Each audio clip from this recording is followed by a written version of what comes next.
Testing, testing. Audio check. Audio synchronization with video. So I'm planning to go on a little trip to Asia, all the way from Berlin, where I live. This is the world. And September 25th, I'm flying all the way to South Korea for CoRL 2025. I'll explain all about this conference in a little. Here's the main homepage. It's the conference on robot learning. But just a little on the trip. So, spending 6 days in Seoul. A few places I've marked here, and I'll be in the COEX Starfield COEX Mall, but that's where the conference will be. And then on October 1st, unrelated to robotics, I'm just going to fly to Nagoya in Japan. And then the next day to Takayama, take a train there. The next day a bus to Okuhida, Hyaru, by the waterfall. Then a bus back to Takayama the next day to Shirakawa-go, a few hours there. And then a bus to Kanazawa, all on the same day. A lot of buses on that day. Kanazawa seems nice. And then we're going to take the train, high-speed train to Kyoto, spend 2 hours there. 2 days in there, and the train itself will take 2 hours to get to Kyoto. And then last 2 days on Osaka. Then we're flying from Osaka to Shanghai, 2 nights there. And then we take the high-speed train all the way across the country to the south, spending 3 nights in Shenzhen, and then 4 nights in Hong Kong. I've marked more places here. So yeah, quite a busy trip. But this video, I'm mostly talking about CoRL and robot learning. Just going to talk out loud, and let's see how many papers I can skim through. But let's go from high level to low level and get a kind of overview of CoRL and see what general topics are being talked about. Last year, I went to, let's make this full screen. Last year I went ROSCON 2024 in Nancy, and Humanoids 2024 in, Humanoids 2024 was in Nancy, France, and ROSCON was in Odense, Denmark. And ROSCON was mostly just ROS, classic robotics. Classic robotics.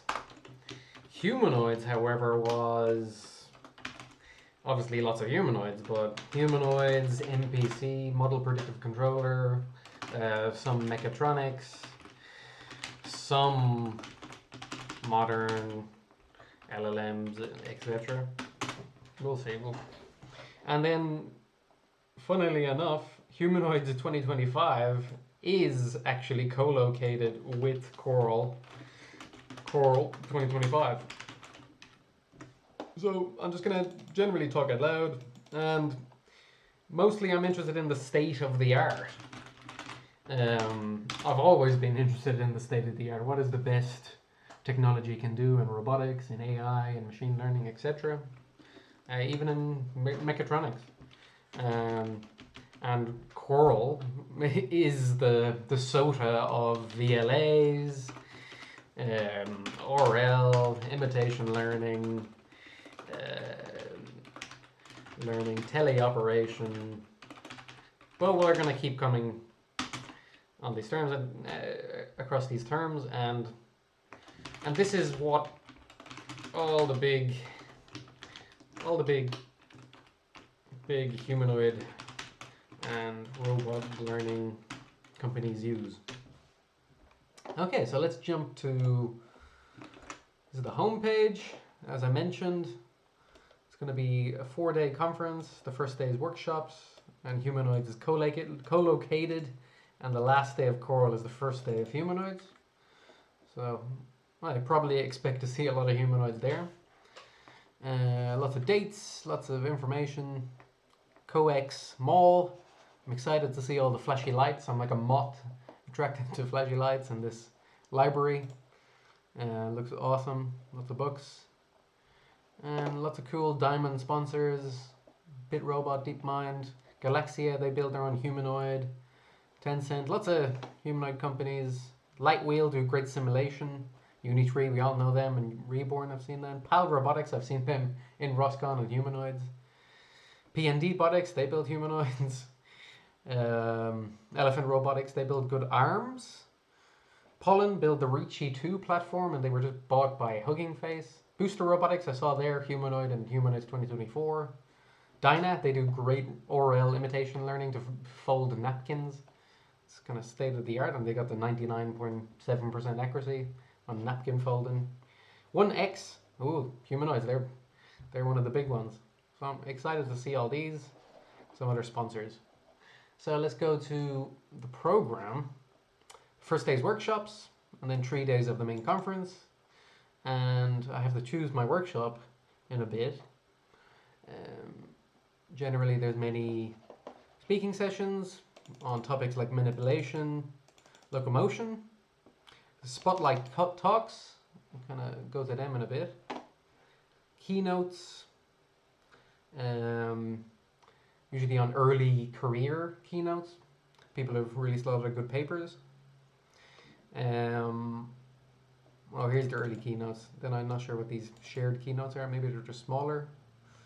And yes, humanoids will be talked about. Sponsor talks. I think Michael Cho, is he the guy that does the Robo Papers podcast here? At least it's the same name. Come back to that. And many spotlight talks.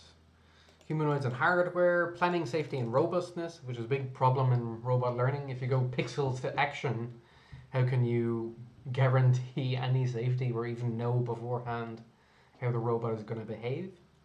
And of course, perception. Let's not forget. And this is the 9th CoRL, I think. I remember when it was announced in 2015 or 16. Not sure where it says that, but I saw that somewhere. Okay, so that's the schedule. Pretty intense, starting at 9 generally. And there was even talk of maybe a K-pop performance in one of the receptions. There was a poll on their Twitter page saying who would like a K-pop performance. And I'm looking forward to the food as well. And poster sessions, of course, typical of all conferences. And down here, you can see all the accepted papers. I don't know how many we'll cover in this session, but there's a lot of papers. Many of them will be giving actual presentations in different topics. Again, manipulation 2, 1, perception, planning, safety, and robustness. Excited for this. And locomotion, of course. Generally how to walk on 2 legs, 4 legs, etc. Hardware as well, that's cool. And humanoids. And then others have only spotlight talks or poster talks. And I don't know how many papers, but these numbers go up to 1,000, but I don't think 1,000 papers were accepted. I remember this Hold My Beer paper. It was funny. There's a video somewhere where a humanoid has to learn to safely hold a beer without dropping the chips or the beer. Very shaky.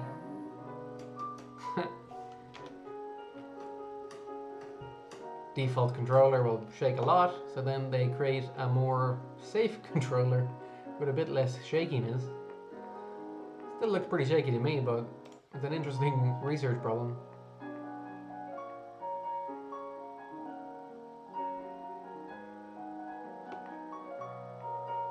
Long exposure.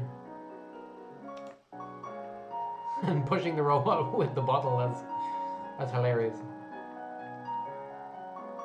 That's the G1 robot, and here next is the potato chips, and then here's the booster robot, which is now popular in all the RoboCup championships.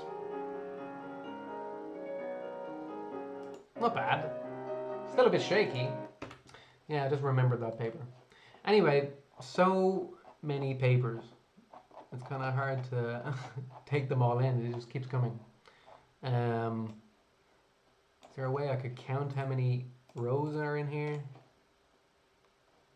If I just did it, there's a table here.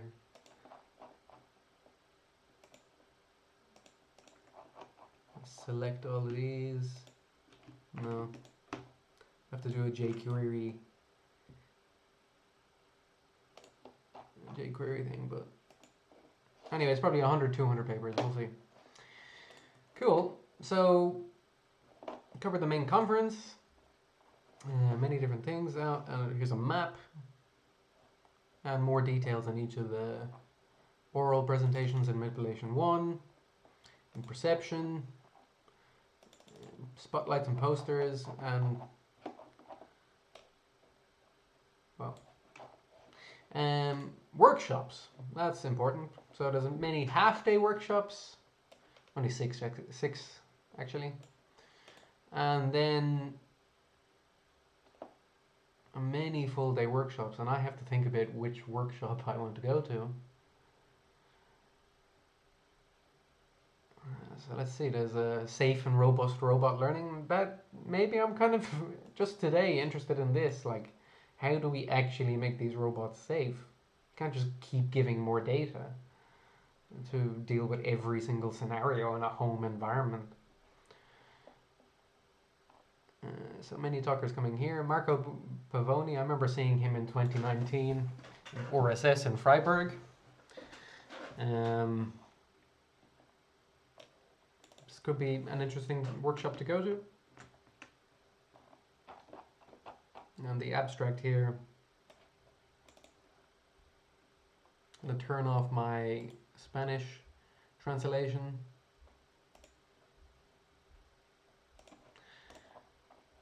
Toucan app. Okay. This is kind of memory. How do we, like the Markov assumption, how can we not just look at the present, and how can we remember where things were in a room, how to use that safely? Robot world modeling, this is what 1X, the company, is doing. That's their approach to learning. Actually, instead of learning in simulators, you can use a world model to predict the future and then learn within that prediction of the future. Human to robot, that's like learning from humans. A very big hot topic is like using videos. How can we learn from YouTube itself? But also teleoperation, which is the main format. In the wild human data for robot learning. Human data. Sponsored by Meta Project Area, they have the glasses.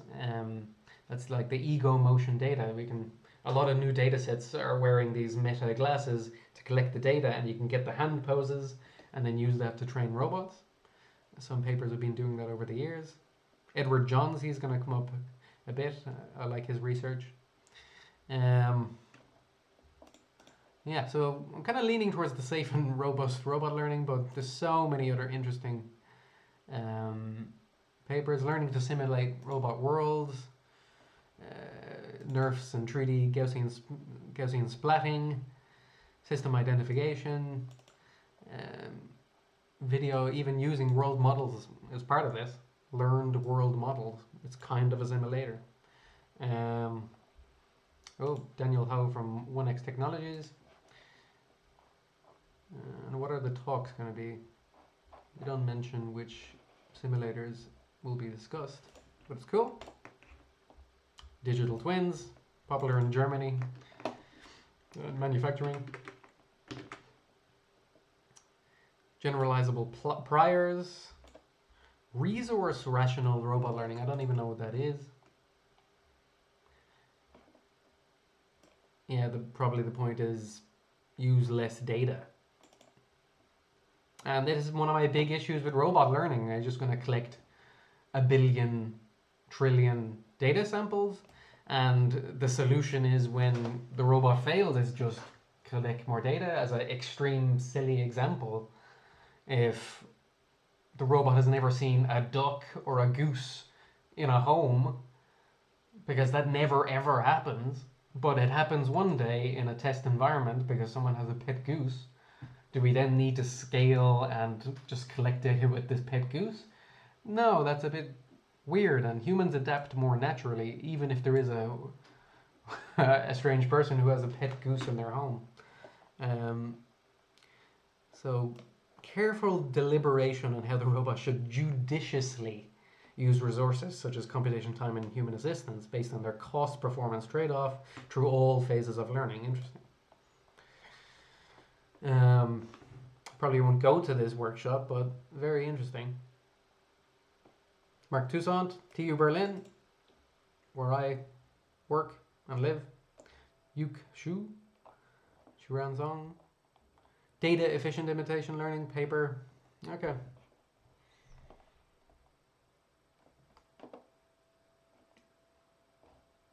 Interesting. Learning to simulate. I was already clicked that one. Robot worlds, general priors. Evaluation and deployment. Of course, that's a big field in robot learning. Even to use the simulation for this. I watched a few talks from, well, Russ Tedrake I just love, and Carl Perch actually works with Russ Tedrake in Toyota, I think. And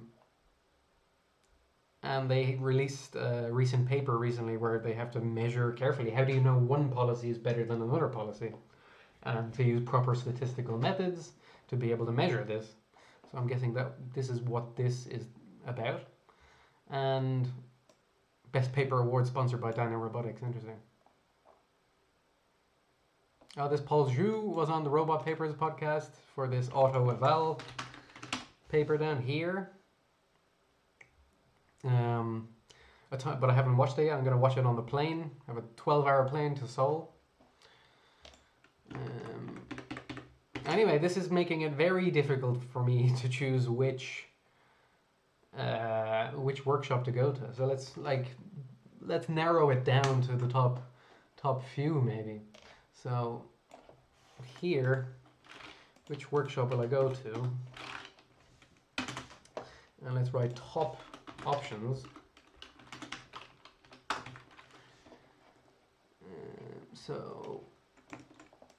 And I might have to jump between full day workshops. It always feels weird to do that.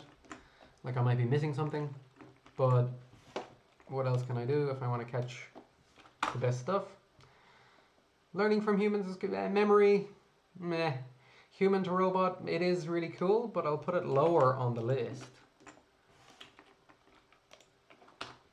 Robotic world modeling, yeah, it's up there. Making sense of data, yeah, it's cool, but meh. I suppose actually the quick read of this, resource rational robot learning, interested me. How do we use less data? And did the Edward Johns, was that him here? No, it wasn't Edward Johns in this one. Explainable methods from child development to resource rational robot learning. Yeah, meh, but I'll still put it lower. It's not top of my list. Learning to simulate robot worlds. Very similar to robotics world modeling. What's the difference? Eval and deploy is cool. Might be able to see Russ Tedrake again. I saw him in 2019 in Freiburg. Dexterous manipulation is cool as well. It's too much interesting things. Oh, probably my camera is blocking some things here. I'll move the camera up. And hardware is cool, but there's too many options. Lots of cool things. I think that's the Berkeley humanoid or MIT humanoid. That's the MIT quadruped, I think. That's some new humanoid I see. That's the Disney robot, or people building a 3D printed version.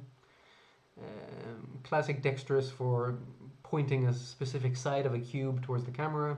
SO100 or 101 arms. I have two of those from one of my previous videos. There's the Ricci 2. Forgotten the name of this. This is the Toddlerbot, I think. And Toddlerbot 2 was released. Oh, all the names are down here. in order. Open Duck Mini Biped is the Disney copy. Sigma Band Humanoid. Oh, it's the Mevius quadruped. Interesting. And Leap Hand. Okay. Yeah, hardware's cool. We'll have a quick look now, but it's not top of my list. Val and deploy. Learning to simulate. My God, I'm going to find it hard to choose.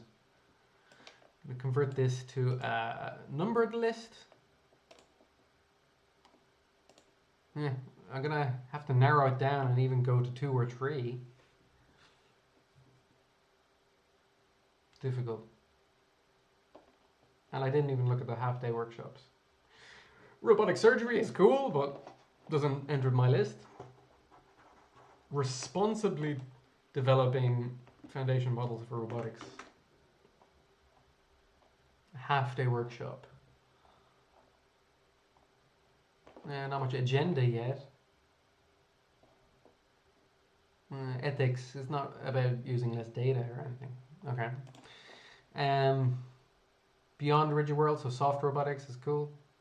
I was playing with Isaac Sim recently and was able to use one of the demo examples to just throw a blanket and use ice cubes. There was a teddy bear on ice cubes and all sorts of things, and Isaac Sim is pretty cool. Effective abstractions for planning.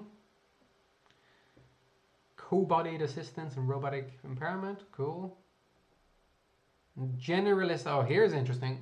Generalist policies in the Wild Robo Arena Challenge.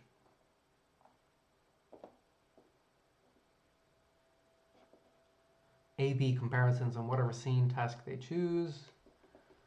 Choose which generalist policy. And the classic open source droid dataset. And some starter training.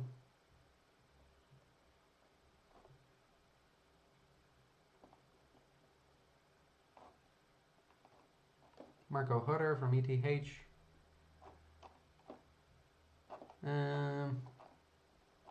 It's cool, but kind of lower on my list. So I have 7 to choose from.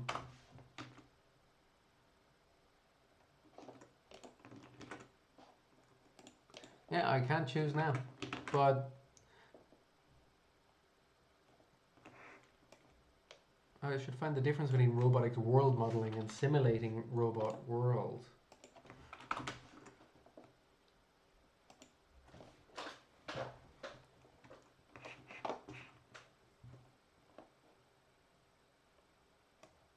How our world evolves in response to agents' actions.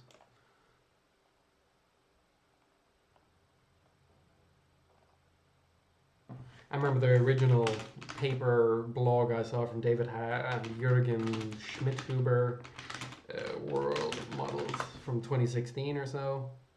There was this blog which was awesome. It's loading the page from David Ha, Jürgen Schmidhuber, and or 2018. We can even train our agent entirely inside of its own hallucinated dream, generated by its world model, and then transfer this policy back into the actual environment. It was an awesome thing. They used it to play Doom and other things, and it was in the NeurIPS conference in Montreal. Can agents learn inside their own dreams? Some great pictures in here, and do they have any examples, reconstructions, and loads of kind of interactive things of using a VAE, I think, yeah. Variational autoencoder, and different things, different latent vectors can be modified to change certain things in the environment. You can randomize. Anyway, that's world models from 2018. It's awesome stuff, and this model is able to learn to drive the car around and play games. Anyway, now it's finally being applied in robotics, which is amazing. So, does that answer my question if I want to go to this workshop? Differentiable simulators are cool.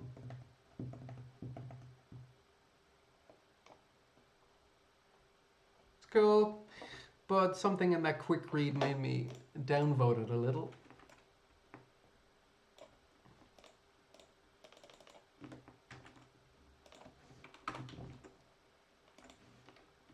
And in my own sock picking journeys, I just kind of want to use less data. So I'm coming back to this resource rational robot learning. Interesting name again.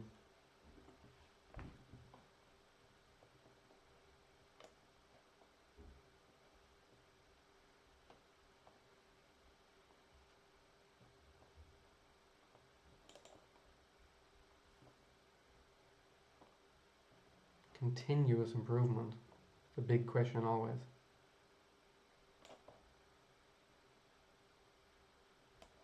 Yeah, I'm putting this higher in my ranking.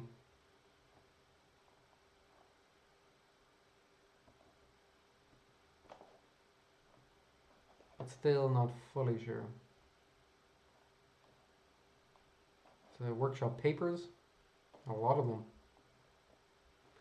Causal Bayesian networks and causality.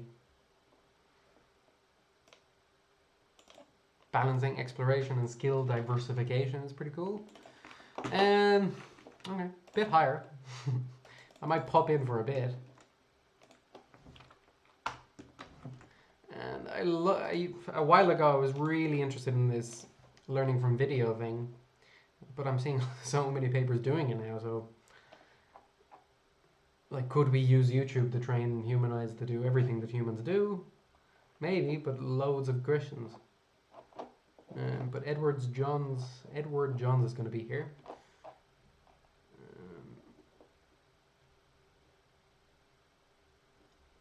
Dagger, rather than typical behavioral cloning.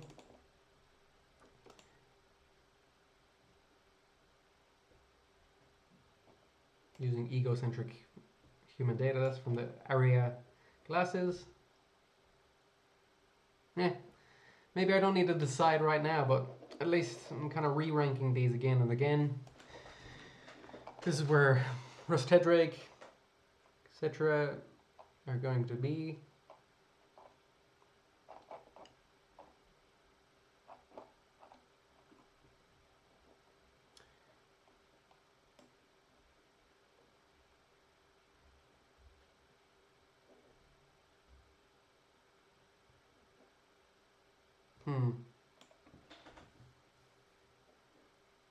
How can we evaluate our policies and know we are improving and make it reproducible? That's one of my big problems at the moment. I actually have my robot down here on the ground. You can see a robot in the background there. That's the leader arm, and I have the follower arm on the ground, and I want to reproduce easily and just know how good my policy is. And I could wait till it picks up 100 socks. Do I include retries as success rate? It's complicated. How do you do this properly? How do you do this scientifically? Anyway, that's the workshops. Maybe a good place to start diving into the papers is just the best paper finalists. And I actually have all 8 of them right here. Let's put this on the left. And I can show you where I got them from. These are the best paper award finalists. Actually, this paper is called, uses the model VideoMimic, which I just watched their Robo Papers podcast. Where is it here? VideoMimic. And it was really good. They'd go directly from, see if we can find the page. They go directly from like just 100 videos. They're able to then, see if you can get the video.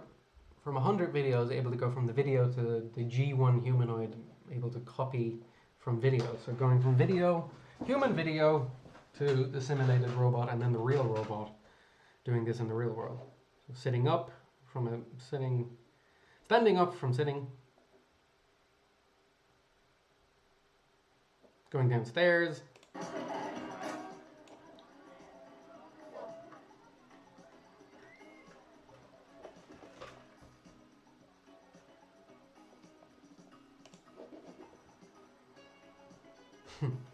It's walking like a drunk person. They explained that on the podcast. Why?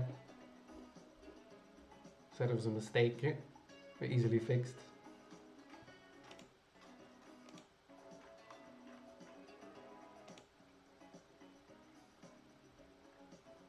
Over 100 different human video demonstrations. So they have a full pipeline to go to collect the humans, 3D pose, position, point cloud, mesh, and the mesh of the world, and use all of that to then train a model with kind of like mimic based approach.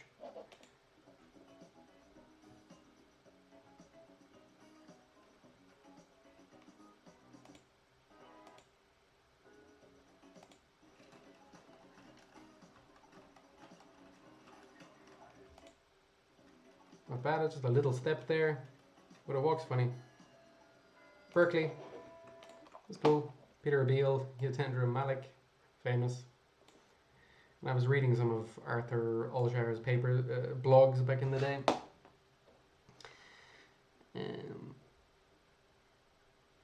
And they're using like just an iPhone camera, which is impressive. So real to sim to real. There's a common thing that comes. So taking a real video and then bringing it back to simulation and then transferring it back to the real world with a real robot. So it reconstructs the humans and the environment, produces a whole body control policy for humanoid robots in simulation and in the real world, and that can do the skill from that video.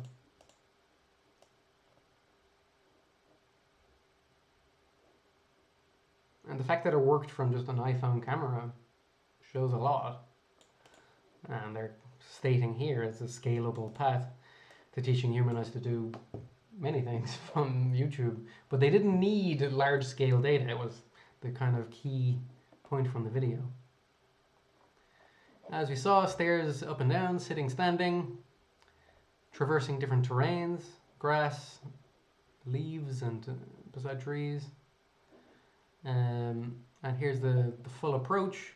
Reconstruct the human with the SMPL method to get the full mesh and joint positions of the human. Then retarget it to a humanoid in simulation once you have the mesh of the world, and do like a joint motion reconstruction. 4D, time and 3D, human trajectories, and a dense scene geometry. And they show that you can actually reconstruct to get an ego view to see what the humanoid is seeing while it does all of that. So real to sim,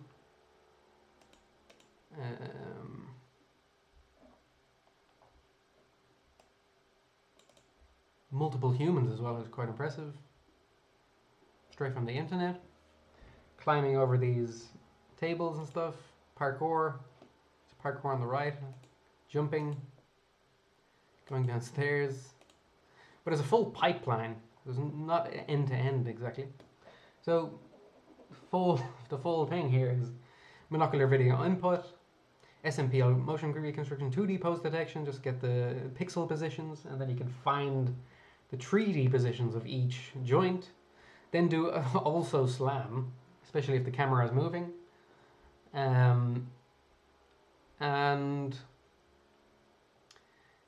align the human and the world, okay, and probably do gravity compensation, find the direction of gravity, and then retarget from the human to the humanoid. And then world of frame 4D outputs. Interesting.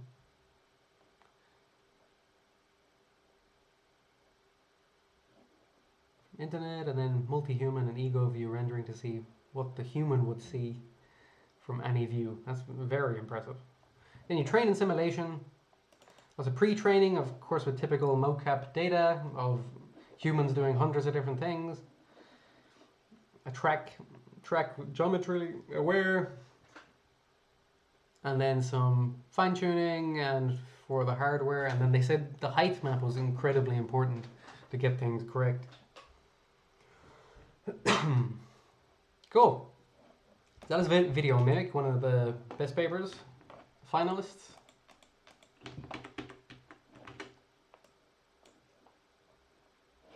Another one was, let me drink some water.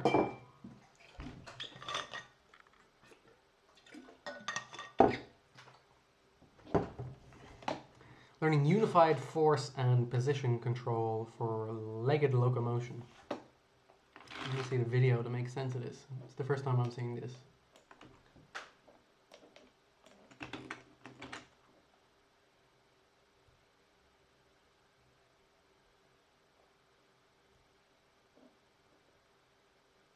Oh, to like control the whole robot, loco manipulation wise while pushing a whiteboard to understand the force there.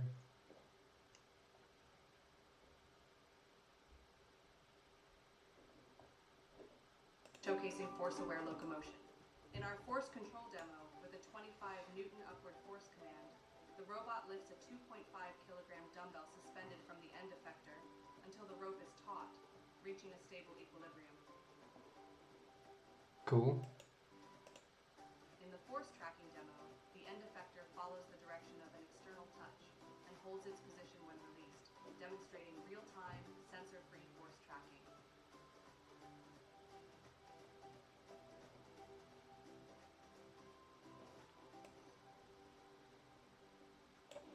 In the impedance control demo, during human-robot interactions like tug-of-war, the system behaves like a spring mass damper. The farther it's pulled from the target position, the more it resists, enabling safe and compliant interaction. In the robot-based force tracking demo, pulling the arm transmits force to the base, causing the robot to follow human guidance. It also cool. walks forward when kicked, despite zero velocity and force commands.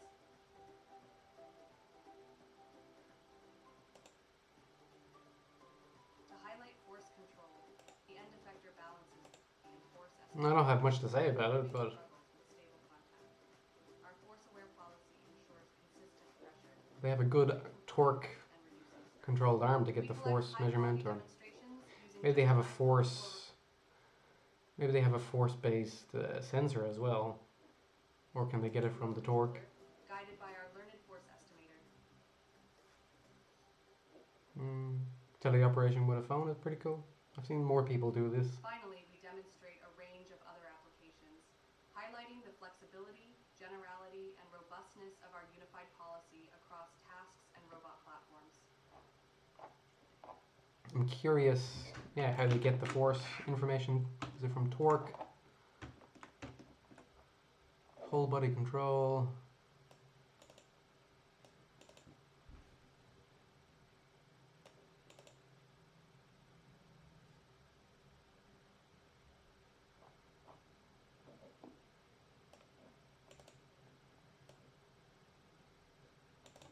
So the goal is to learn an ORL policy that ensures the robot behavior adheres to these commands under a net force F. So impedance control, cool.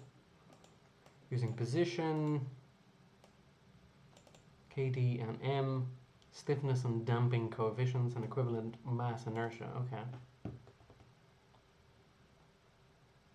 And ORL in the simulator, coders, estimators, actors.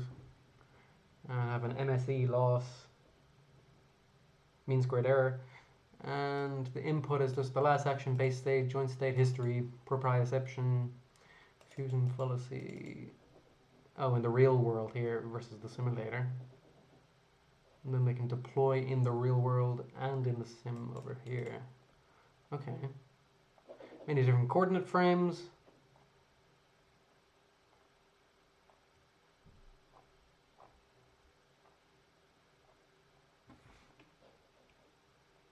Cool, so that's the maths, and then, but what's the actual hardware?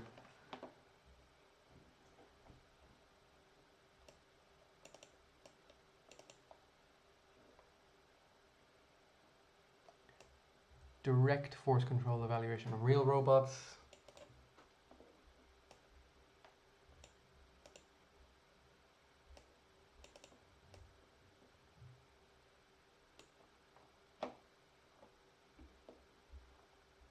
And the different policies, force control, force tracking.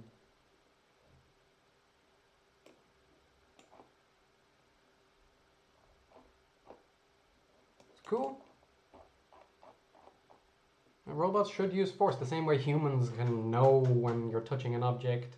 That's sensing, but also knowing how much you're pushing an object, how much you're squeezing an egg so it doesn't break. Of course, that's important. Here's the hardware settings.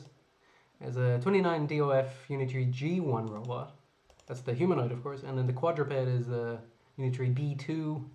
And the Z1 robot arm on top. 2 rail senses on the arm and the head. RTX 3090. Inference to skull. And the teleoperation system. Mujoko AOR, or with the using an iPhone as well, as we saw. I swap my camera.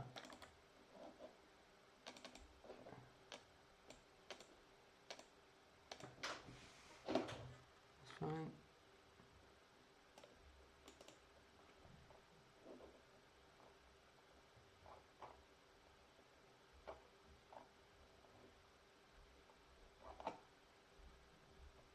Still, it's not clear to me what comes out of the hardware.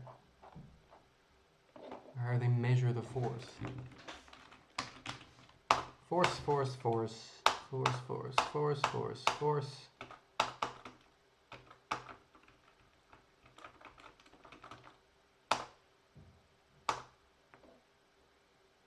Do we model the force by the absence of force sensing hardware?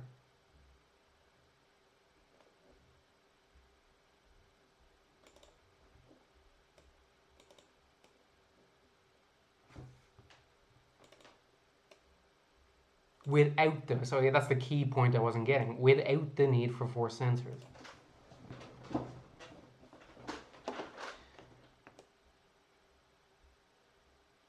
Force estimator. And because it can come from Isaac's gym, and then you learn from the simulator, and you can kind of estimate in the real world, I'm guessing. Okay. They're able to estimate force. Let's read more about the estimator.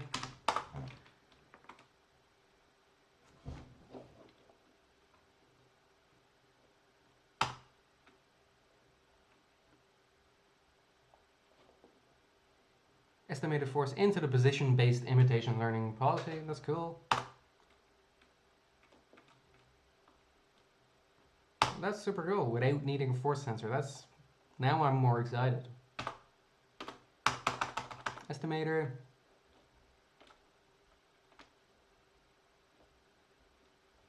The state estimator then predicts the robot state, including external force, end effector position, and the base velocity.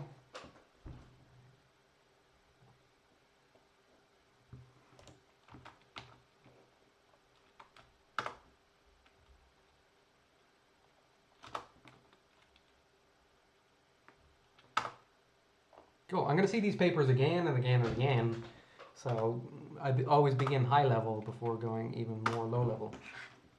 Cool. Okay, next paper. So, LocoFormer, I think. Yes.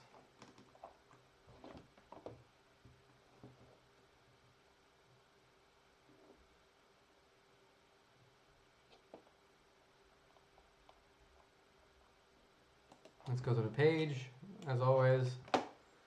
Skilled AI. They just came out of stealth and finally showed a cool video doing all their stuff from Deepak Patak. Let's find their video. Skilled AI. Where's their official video?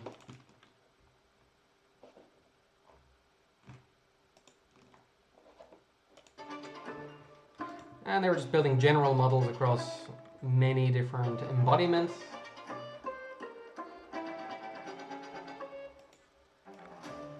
Any robot, any task. That's what loads of these companies are doing, including physical intelligence. Robots walking dogs, robot dogs, dishwashers. So that's the company, and then they're still releasing papers, it's cool. Walking in any terrain. I mean, this is robot learning, this is the future. Actually doing anything, dealing with generalization. Dealing with the chaos, the Wild West of the real world. Walking downwards, backwards, down a hill. No mapping, no planning, directly from vision. Pixels to torque.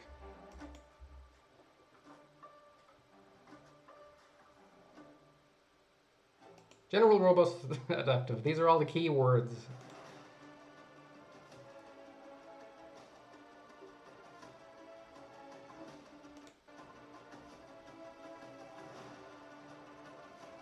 Navigation as well is interesting, not just manipulation.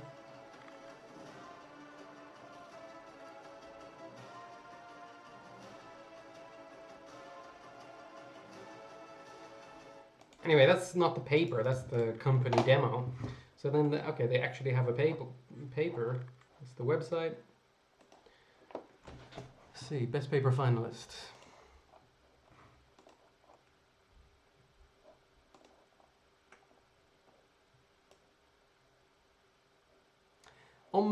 A generalist omni-bodied locomotion model that can control previously unseen legged and wheeled robots. Wow. Without knowledge of their kinematics. That's kind of the dream. And yeah, adapting at test time is what we want all our robot learning methods to do. Coming back to my goose in the home example, a random goose appears, you've never seen it, you shouldn't panic. You should just avoid the goose maybe.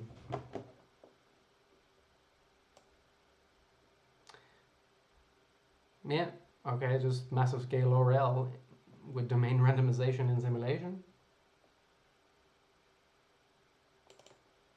And much longer context lengths. Even with motor failures and weight change.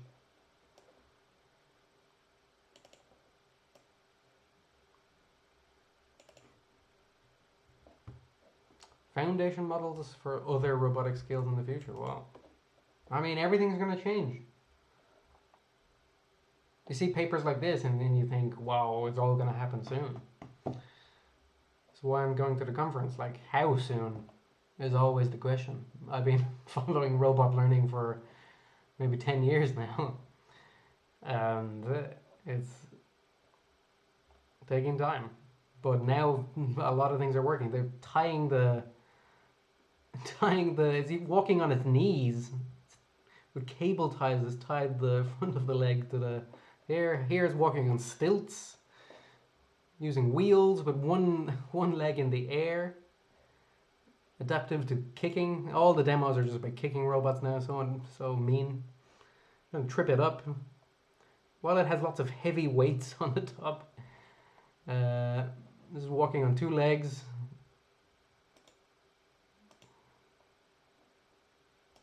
And how open source is it? That's another question. Locked wheels, so it's just so the wheels can't move. So it's just walking on the wheels that are fixed. So it's just walking like a normal dog, kind of. And what's this? Locking one knee, and it hasn't been seen in the data. Wow. And it then stabilizes, adapts in real time. Wow, it's a bit shaky here though.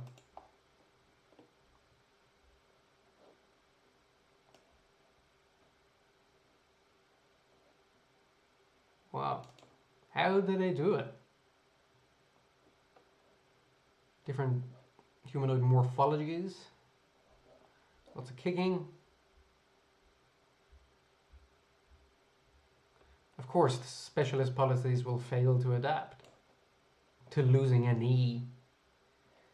Whereas they're going to show the generalist policy. They showed it above maybe.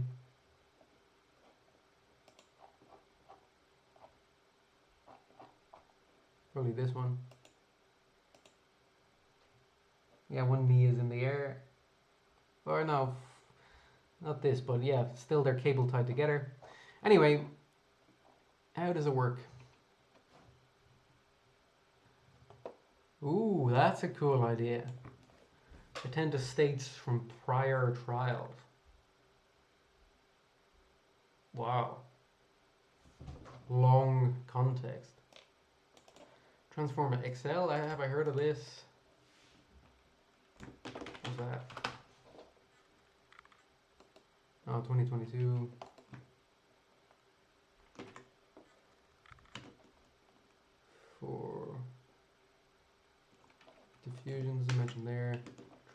Excel for question answering. Wow. NLP days. Okay. But this is a project. Maybe I didn't find a program.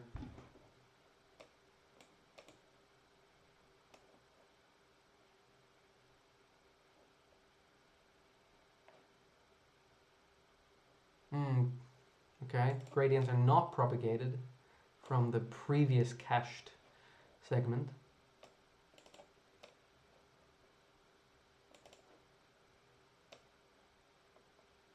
Multiple trials in the same episode. Interesting.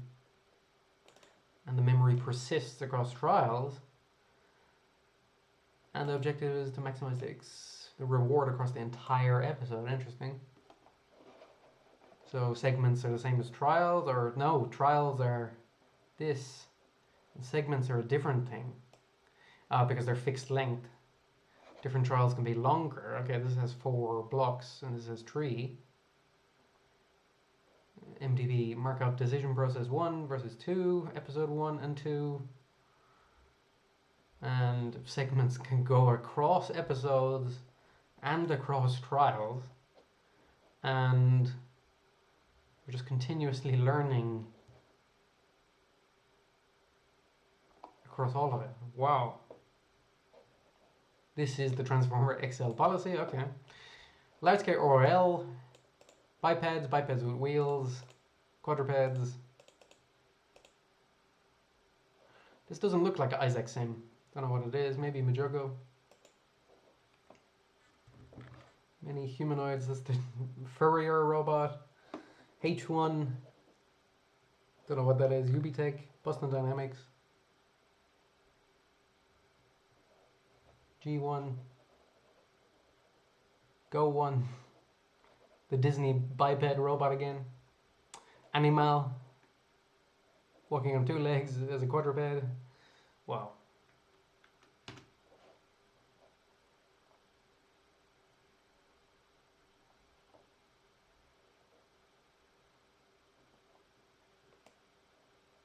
And they show failure cases, that's cool.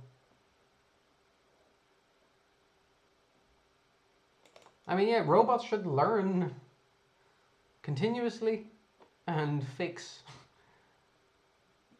They should learn from one failure how to deal with that rather than we beginning a mass scale training run and waiting months to improve. I like this adaptation at test time thing. Still, I want more details actually. I have it here.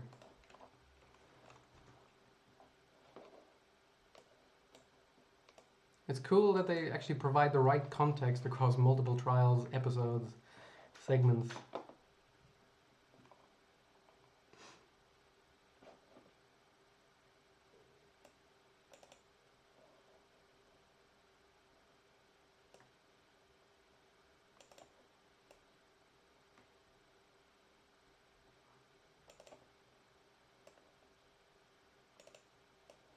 Yeah, so they're using many seconds of data, okay.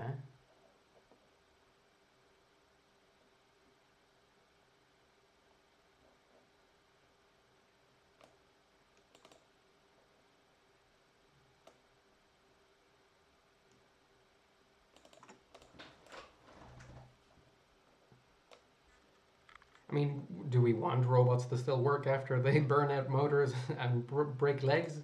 Yeah, in theory, but also send it back to repair. But humans are pretty adaptable. I had a shoulder impingement. I'm still able to cook dinner.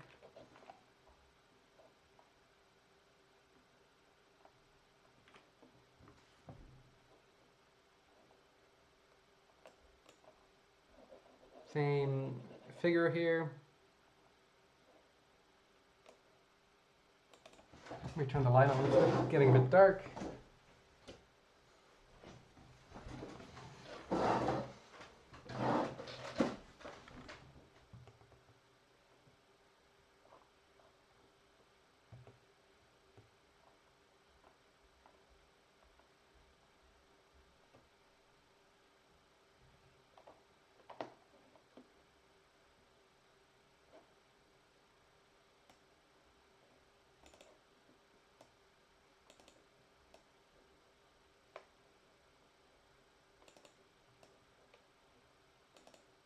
Randomize usual kinematic parameters, including joints, sequence of joints, etc. Dynamics is also randomized. Wow.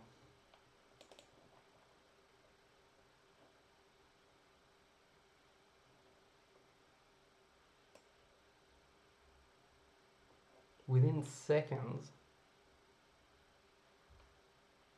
But some exploration makes it fail, but it learns right after, then not fail. My first question is though, how does it know that it failed, and how does it measure its own performance? Maybe just from the joint space. Unified joint space. Interesting. How do you do that?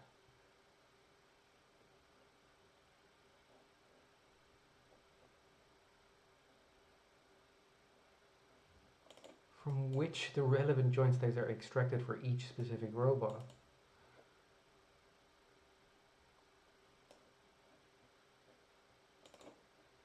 Okay, what was 12? Paper 12. Also, Deepak Pathak. Egocentric vision, okay, from 2023. He's building on his previous work, of course.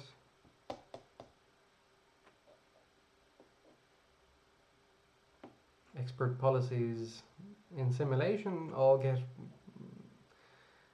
1.0, 100%. Except some.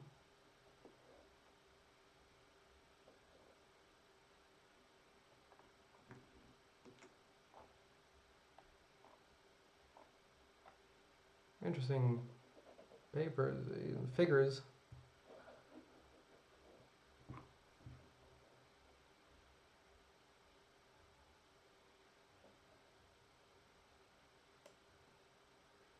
The longer you allow adaptation, the better it performs.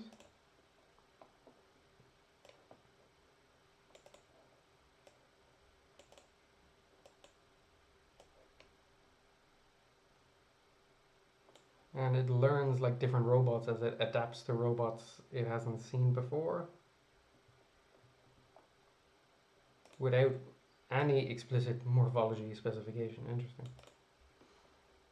There's many different robots it tried on. Unseen robots.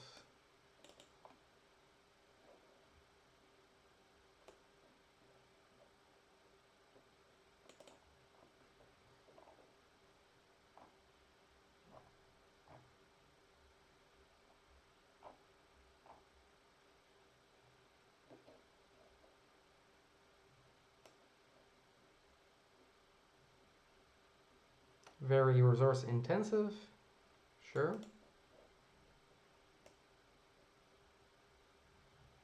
And then using LLMs to design the entire domain randomization problem, like the Eureka paper did with the ball. Eureka, Dr. paper, this one. From NVIDIA, Yukshu, Jim Fan. Yeah, the robot on the ball. They used LLMs to automate and accelerate the sim-to-real design. Anyway, that was an old paper. That's what they're referring to here, pretty much. Okay, really cool. Next paper. Fabrica.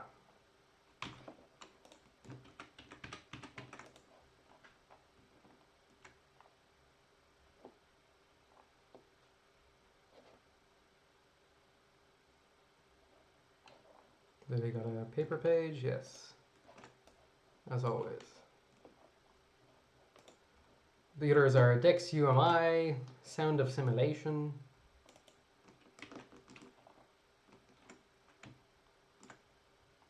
Classic Pi 0.5, actually released the paper, that's awesome, and that was an amazing result when they got it working in 100 different homes, proving that certain types of VLAs can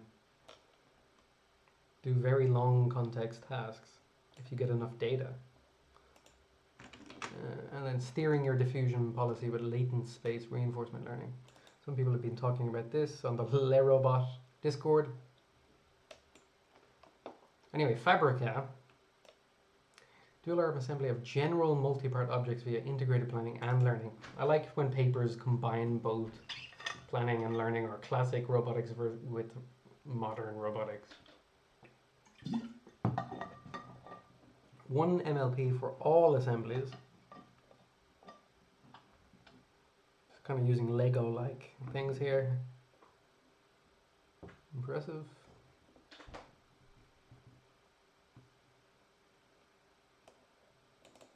General objects, wow. I could build my IKEA tables.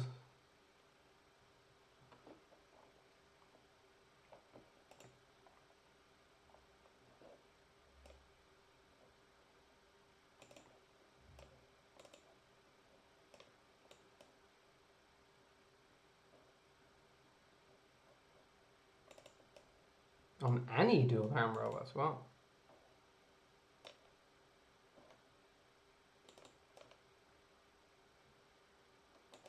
And for things that need lots of contact, a lightweight ORL framework that trains generalist policies across object geometries, assembly directions, and grasp poses. Wow. 80% successful steps. And they create a benchmark suite. Complete. First system to complete and generalizable real-world multi-part assembly without domain knowledge or human demonstrations. Wow. But how does it know? How does it get the plan? Is my question. We present dual arm assembly of general multi-part objects via integrated planning and learning. Existing assembly systems require domain-specific primers and hard-coded sequences. RL is powerful in insertion, but only for two parts and top-down grasps. Imitation learning can learn long horizon skills, but requires human data for each example and is hard to generalize. Finding planning methods can generalize, but cannot handle real-world errors without closed-loop control. So, how to develop a system that assembles general multi-part assemblies? That's an interesting comparison here. Past systems were very domain specific, priors and stuff. ORL is very simple. How do you train it?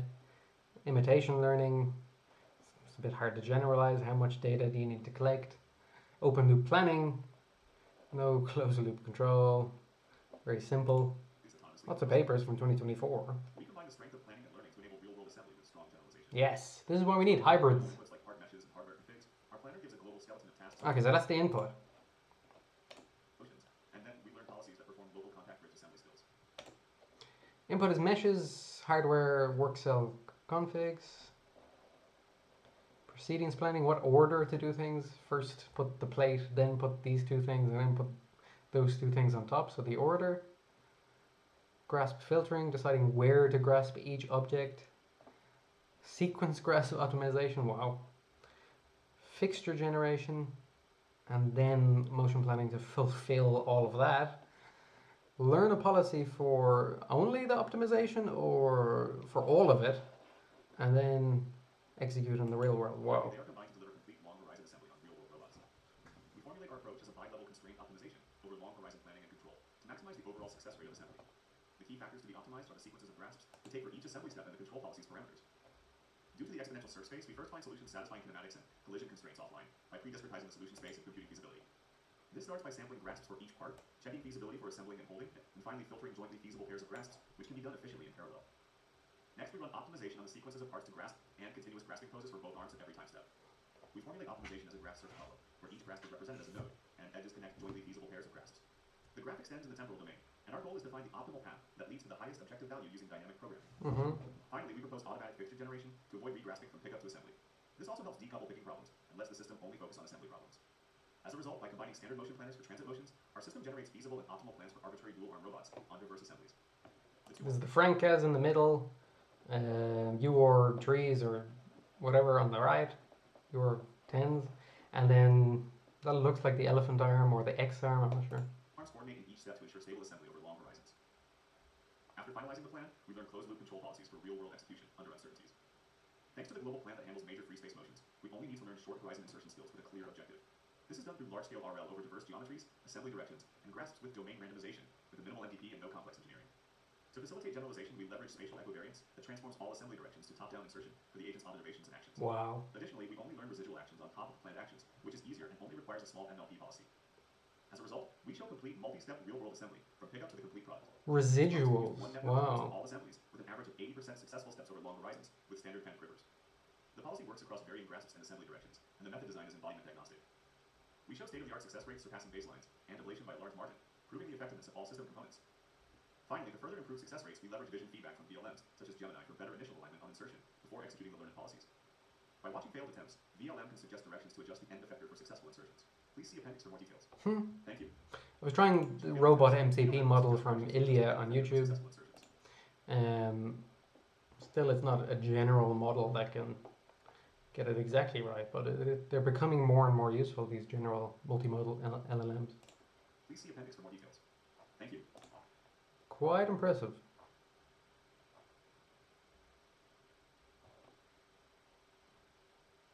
And the whole equivariance thing, doesn't matter. It should work from every single direction. If a T shape, you shouldn't have to learn that for every single position and rotation.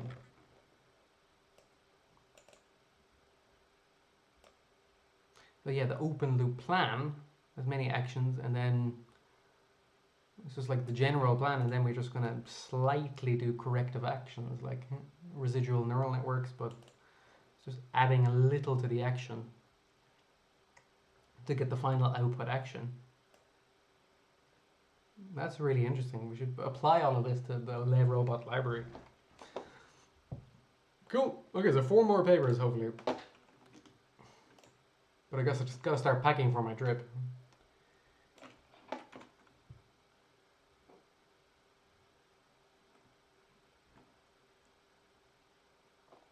So I've seen a lot of papers like this over the years, and just finding other ways to collect teleoperation data. Sometimes they have a camera or a fisheye camera or a real sense on this hand or like a gripper, and that way you can collect more data. A data collection and policy learning framework that uses a human hand as a natural interface to transfer dexterous manipulation skill to a variety robot hand. We demonstrate our systems. So the key difference here, though, is it's not a simple gripper; it's actually using a full hand.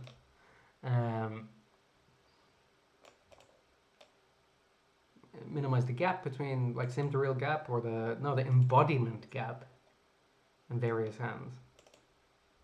Kinematics gap, and also has haptic feedback. That's great. And they just stick the hand on a UR10 or whatever. Ability and effectiveness on both under-actuated and fully actuated robot hand. Cool. I want to see the data collection. Okay, so wow, that's a big kit right there, 3D printed. Manipulation data while wearing it.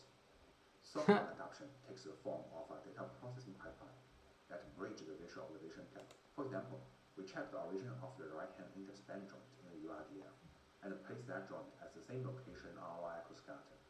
More importantly, we also design hardware mechanism to preserve the joint limit to ensure every exoskeleton action can be reached by a robot hand. Our exoskeleton motion. Cool CAD diagram here. Same fingertip pose at comfortably to capture the 6-stop wrist action. And a wide-angle camera iPhone. visual observation. The end of the wrist camera can effectively capture the hand-object interactions.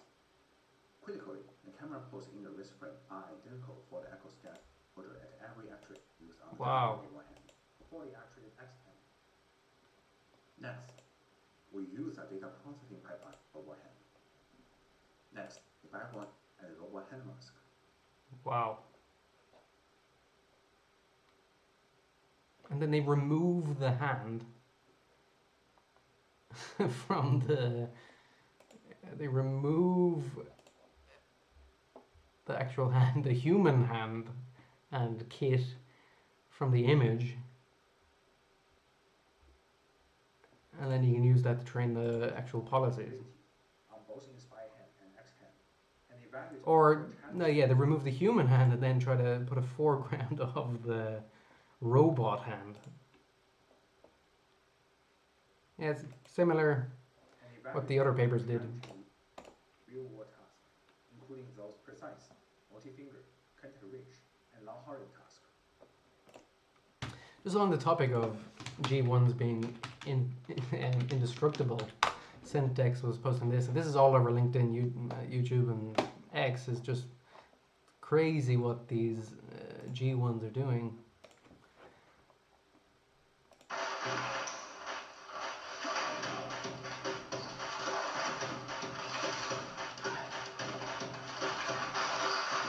It's crazy sim to real what is capable of these G1s. And that's why all these papers are using the G1. It's just indestructible, and its system identification is done so well.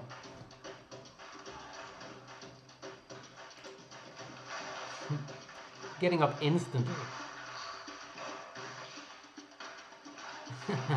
Martial arts.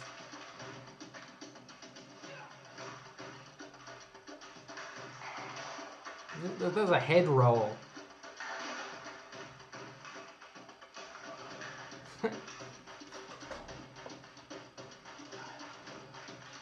There's a butterfly kick.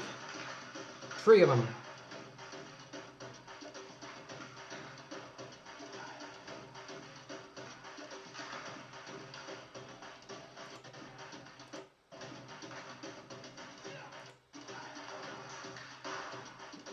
Awesome flip.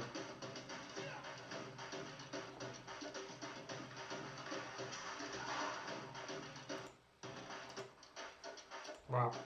Anyway, a bit of a side topic, but so many of these papers are using G1s, not this one, but... Okay, sound assimilation. This is kind of interesting. Peter Abil, Yatendra Malik again, Alexei Efros.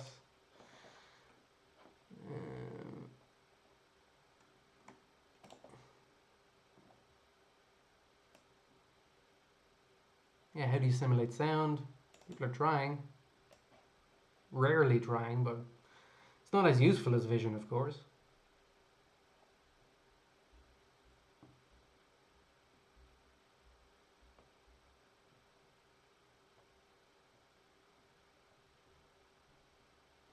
Well, pouring into a glass, yeah, it does help to hear it a little, but if you can see it, why would you need it?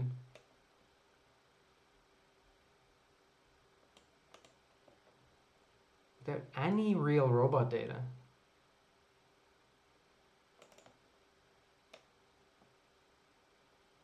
Interesting. See the video explaining.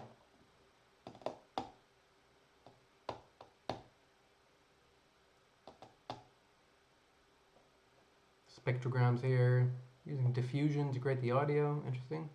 Audio generative model in the wild data of frying and cooking and all sorts of sounds. And then using trying to understand here. This is a traditional simulator. Then able to generate the audio, train a model. Then in the real world you have real RGB and real audio, and you're able to use a multimodal policy to do zero-shot execution.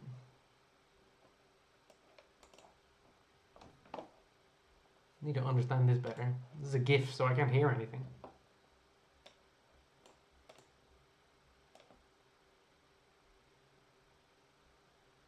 Is it just about knowing when to stop? I'm not sure.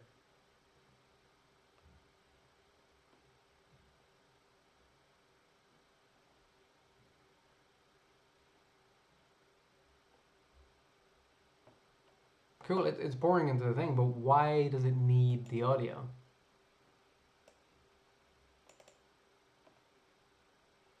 I don't see audio only policy, but vision only. Well, it's dark, so I can barely see. Fine. And it overfills it. Ah. Whereas the...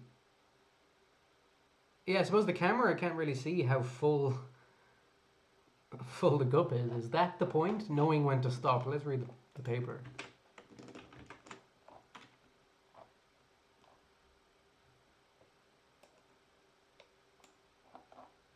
Describe the task.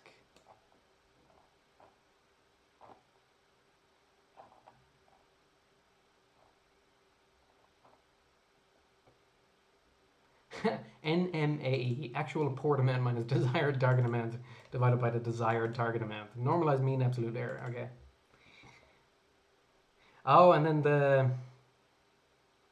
knowing, yeah, that's it. Just knowing exact, like, get to half. Interesting. Full glass versus a half a glass. Okay. Cool. It's very specific, but it is just another modality that can be used. I mean, back in my M-Tank days, we wrote, it's not HTTPS,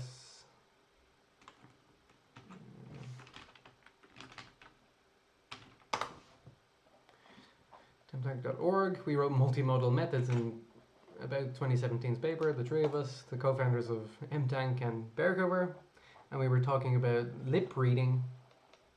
It's a distinctly multimodal problem, and using lips to actually then extract the text. It's like visual speech recognition. And it's just classic CNNs back then and different loss functions. This is the thing we wrote. That was lip reading, and then we talked about image captioning. But on the note of using audio, let's go. Cool to see the progress. But how will we use audio in general? Well, we need to listen to language commands. Okay. Anyway, the big paper, Pi 0.5. I'd love to run this model. I still haven't run it. I'm scared of using too many GPU credits to run it. But it's such an impressive result, and what a team they have. And Sergey's in there, of course. And he was just on the Dwarkesh podcast. And I really like that talk. Fully autonomous robots are much closer than you think. I love how he thinks. I even saw him in 2018 in Toronto in the DLRL summer school. Love how he thinks and talks.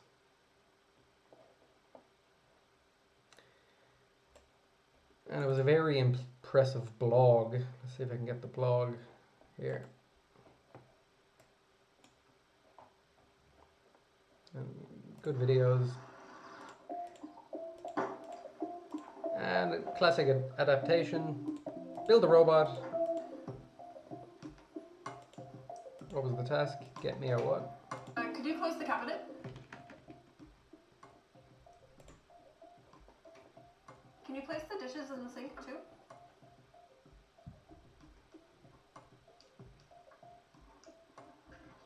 And it hasn't seen this home, I think.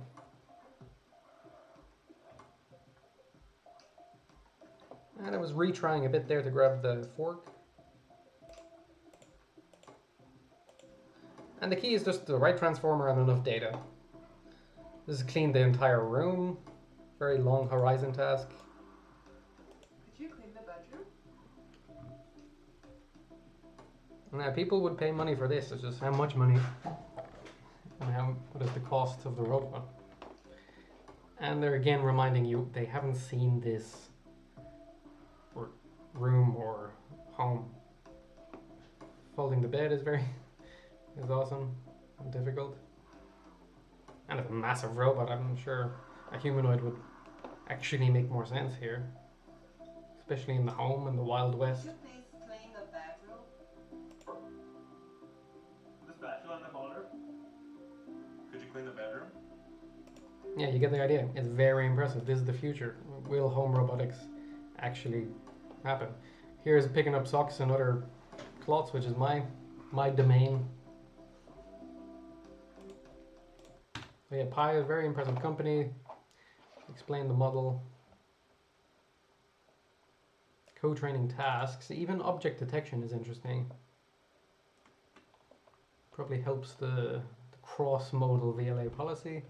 High level and low level. A lot of people are doing this split, this Daniel Kahneman split of thinking fast and slow.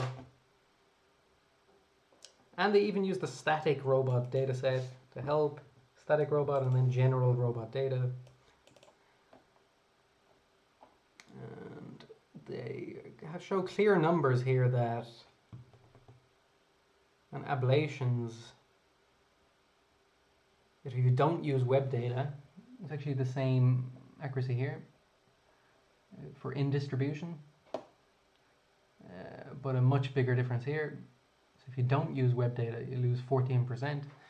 If you don't use what's CE, cross embodiment, I think, and no ME, explained up here. Multiple environments. So yeah, you should use as much data from multiple environments. This all relates to if I want my robot to work in every single room of my own apartment, the more data the better. Even from static data helps, but you need the right model that can deal with it. So the ACT model, which I used from default from LeRobot, probably won't be good enough. And yet cross embodiment is CE, and it just gets worse and worse, pretty much, if you don't use all that data in out of distribution and in distribution, in distribution.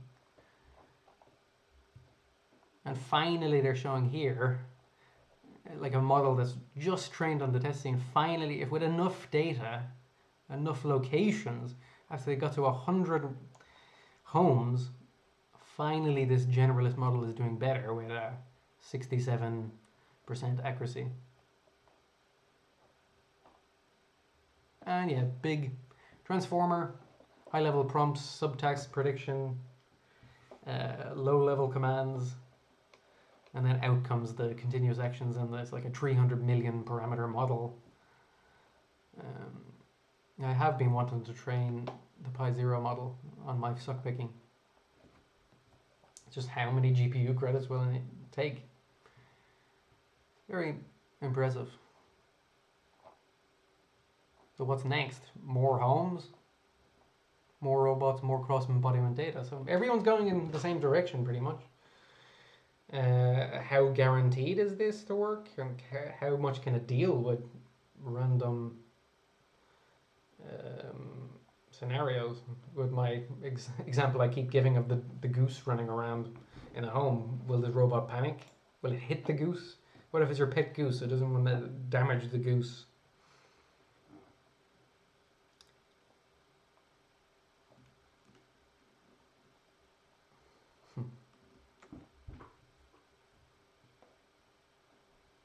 End-to-end learning-enabled robotic system can perform long horizon and dexterous manipulation tasks, skills, such as cleaning kitchen or bedroom, in entirely new rooms and homes. Wow. And what was this final accuracy, I suppose? Pre-trained VLM on web data, VLA converted to actions.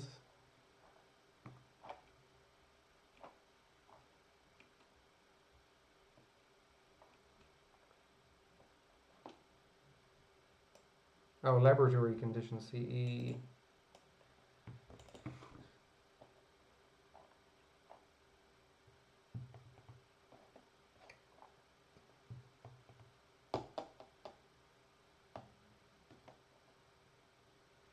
Control is important, how actually things are specified. They're talking about the robot base here. Well, arms, gripper, and the torso lift, and the target base velocities are 50 hertz. So everything is 50 hertz.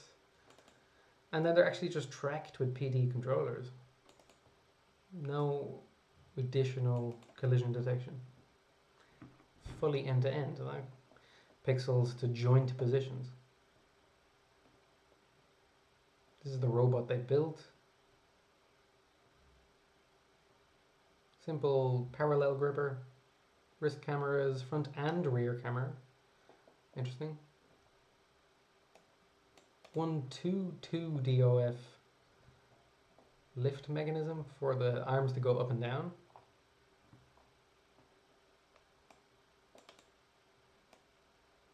That's the key point. Novel environments. And it's asking the right scientific questions.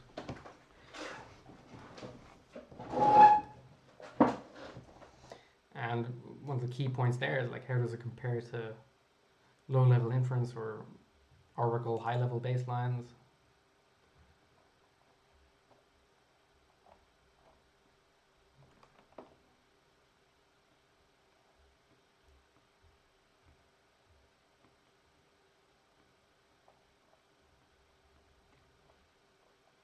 Cool. I think we get the idea. It's very impressive, and they just keep outputting more results.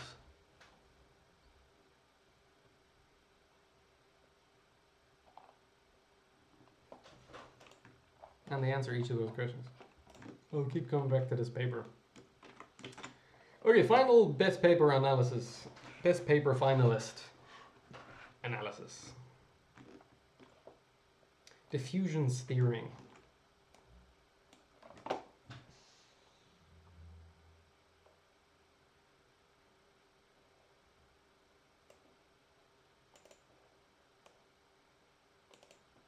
Again, Sergey Levine, Abhishek Gupta, and more.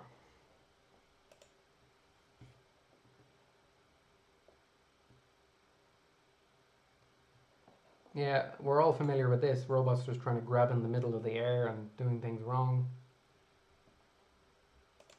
VLA specifically.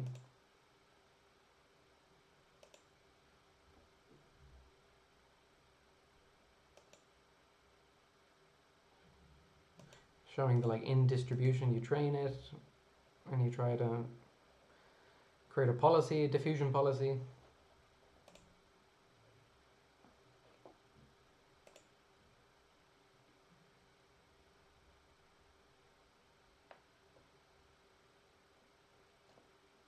Create more data. Maybe this is the data pool, I'm not really sure, or the weights. And this is the alternative, DSORL.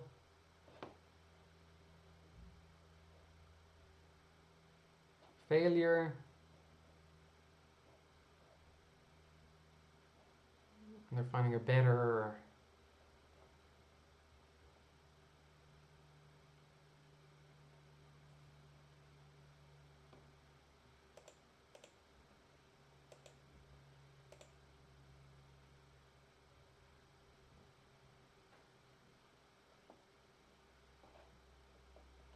training at 20x, initial diffusion policy.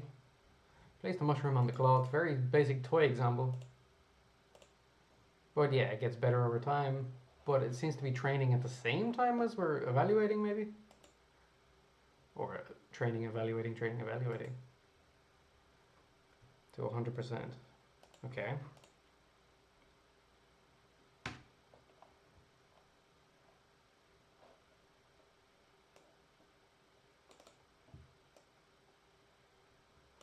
Black box access to the BC policy, behavioral cloning policy.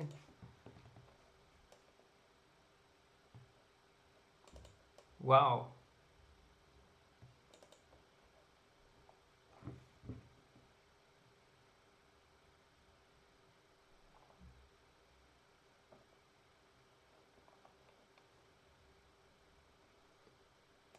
Usually the noise is sampled from a normal distribution and then denoised through the reverse diffusion process to produce the action. Instead, using ORL trained latent noise space policy, pi w, steer the distribution of actions produced by the diffusion policy in a desirable way. And we saw that already.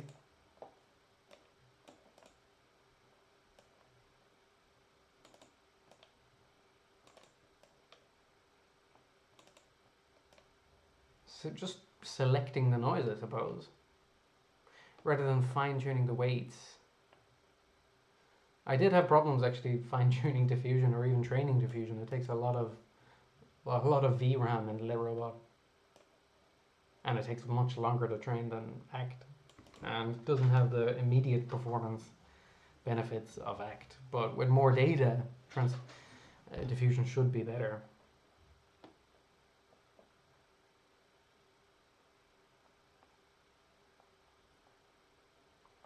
Multitask diffusion policy.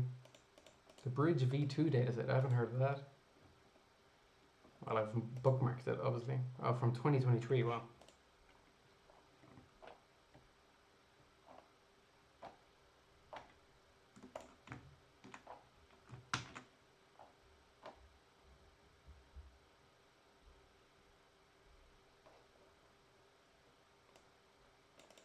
Droid weights, nice. Exploration.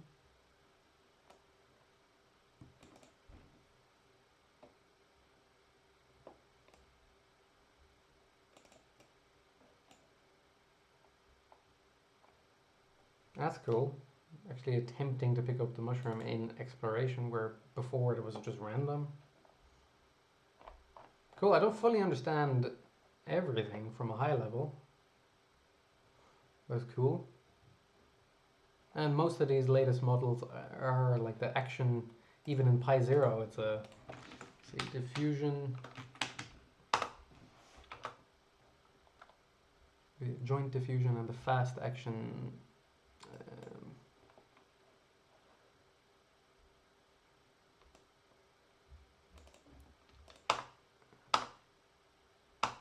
I don't mention diffusion much here.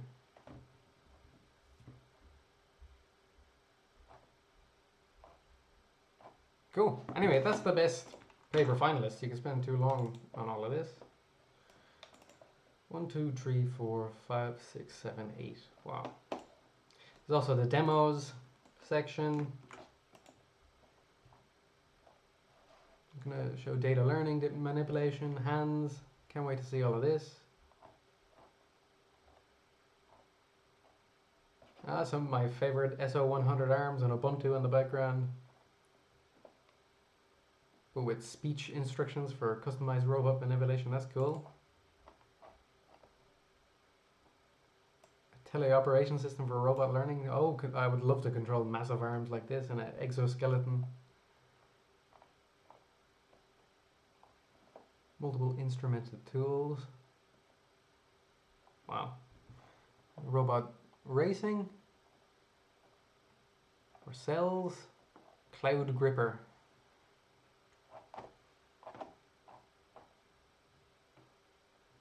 Artistic drawing, that's cool.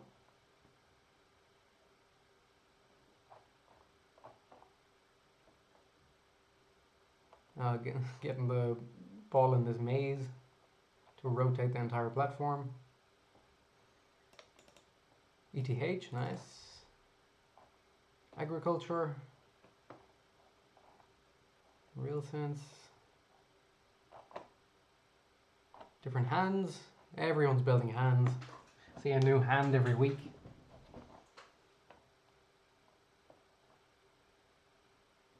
Remote data collection. Cool. Alright, I'm getting tired now. That's a lot of papers. I should have done this in the morning, but now I gotta start packing. Any conclusions we can reach? Where's my Notion page?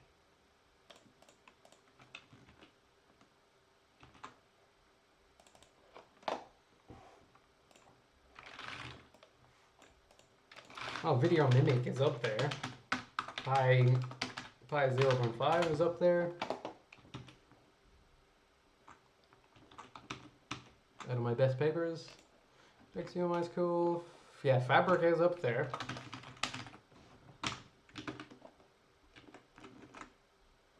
And sure, yeah, LocoFormer is up there.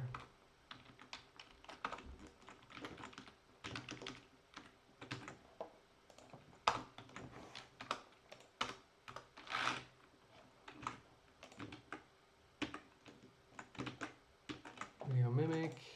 These are the best papers. Finalists.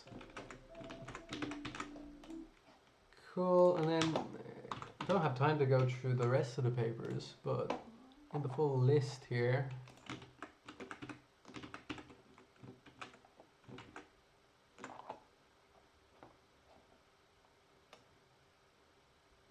a lot of new papers without new demonstrations, kind of adapting, like telling the robot, even physical intelligence was doing a lot of that. You correct the robot, stop doing that, you're not correctly picking up the object. That can guide the robot to pick it up. Multiple generation. Cool. Real to render to real. Wow, that's cool. Avoiding the need for so much data. We covered this paper. Low level, how to improve diffusion, pretty much. faster than demonstration of imitation learning policy. I don't know what that means. Interlimb coordination. That's probably a different. I thought it was different hardware, but no, maybe it's actually how the limbs can talk to each other. That's interesting. Real to sim to real. Big field now, not just sim to real.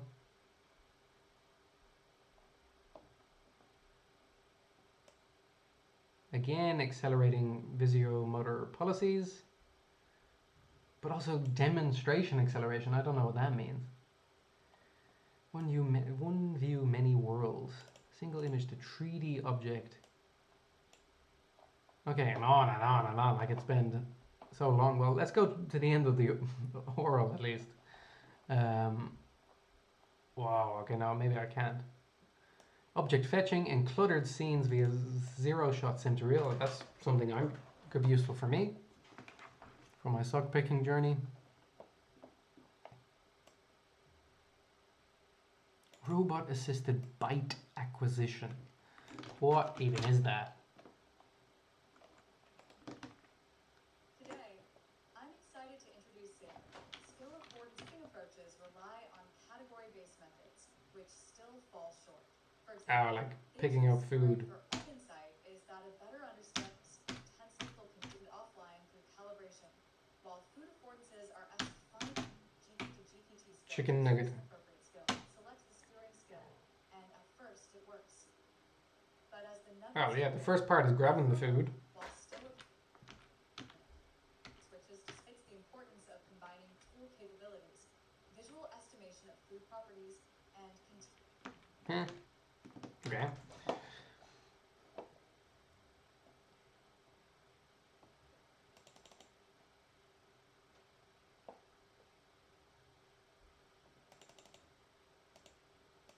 Oh, for detecting articulated objects, that's pretty cool.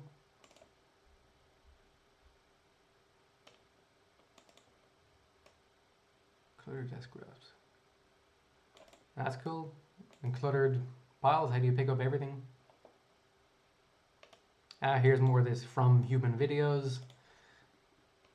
Learning from them. Ooh, bit of soft robotics. There's Pi 0.5. Tactile beyond pixels. Multisensory touch representations, yeah.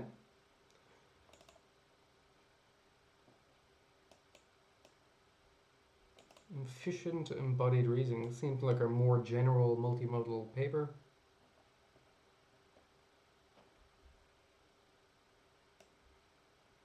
Importance weights for few-shot imitation learning. Cross-sensor, touch generation. Robo Arena, that was one of the workshops. Let's see, this is a whole... There was a whole challenge of in the real world, community run real world benchmark for evaluating policies. The Droid robot platform. You can submit your policy to be evaluated.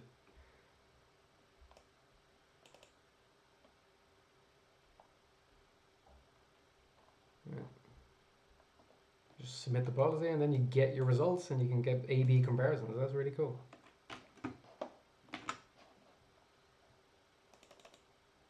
Decentralized diffusion. Wow. Probably for multiple different arms or robots. Real-time out of distribution failure prevention. That's useful in the whole planning, safety and robustness part. Fabrica we talked about. Geometric red teaming. How to know if it's how to test models and get to the bottom.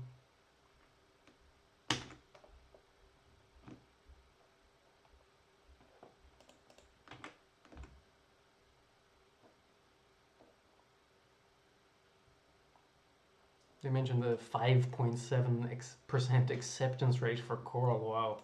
How many papers applied? And how many got accepted?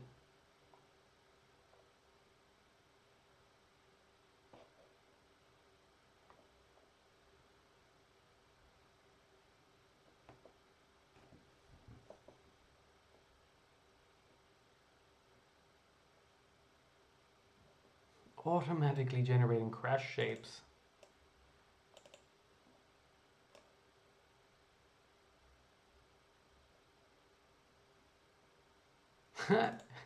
GRG consistently discovers deformations that collapse policy performance. Just finds strange objects. Interesting. Depends which model you test on, though. And how general the model is. Fine.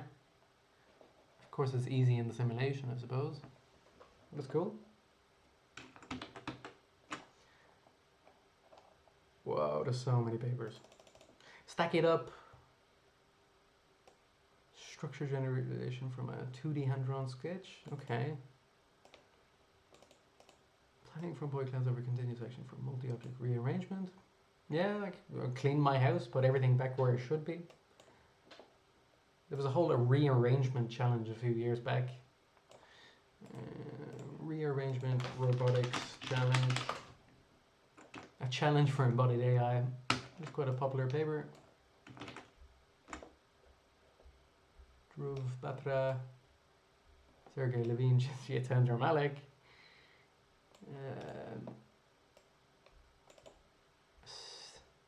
Didn't get much popularity, I don't think, maybe, but it got 250 citations. Given a physical environment into a specified state, it put all the forks into the fork drawer. So I'm glad someone's working on that still. Belief condition, one-step diffusion. Cool. Omniperception. Yeah, so navigation, locomotion. Just avoid collisions in any direction. A lot can be learned from a paper's title. That's why I'm doing this. We covered this paper. That was the pushing on the whiteboards. Penis-based tracking for legged. Divide, discover, deploy. Vectorize skill learning with symmetry and style priors. Okay.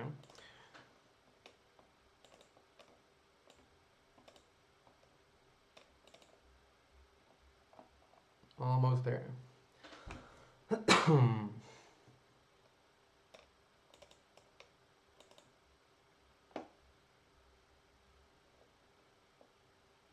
Sampling-based system ID.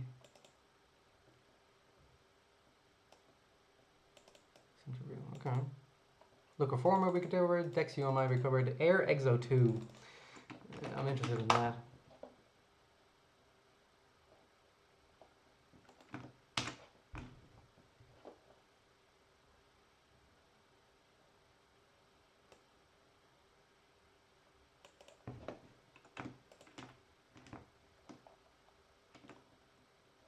$600? Not bad.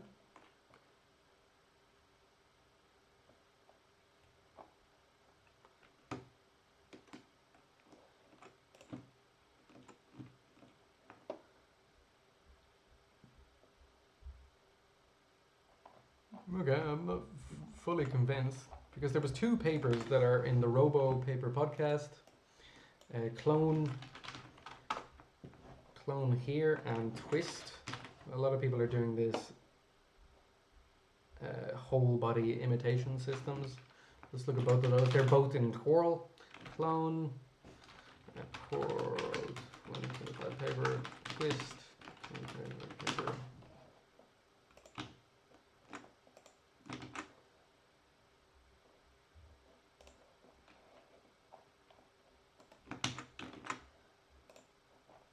So whole body imitation, that's what a mocap suit. Impressive. You gotta be very careful with this because a human can get into different positions than a humanoid can, and the robot should be stable, of course, and not fall over.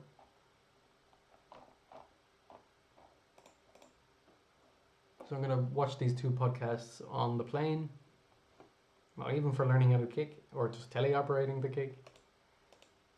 You can see the person in the background controlling the robot. Very impressive. Carrying bags. Wow. Moving chairs and stuff. Okay, this is useful for data collection. So why would you need an exosuit? A suit? I'm still not fully...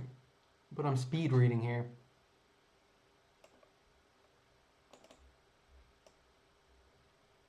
Maybe it's not for humanoids.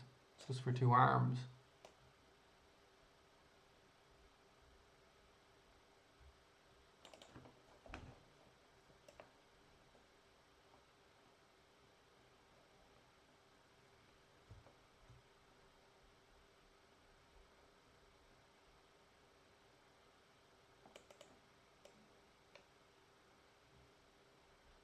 Oh, maybe it's just about like collecting in the real world. I need to see a video.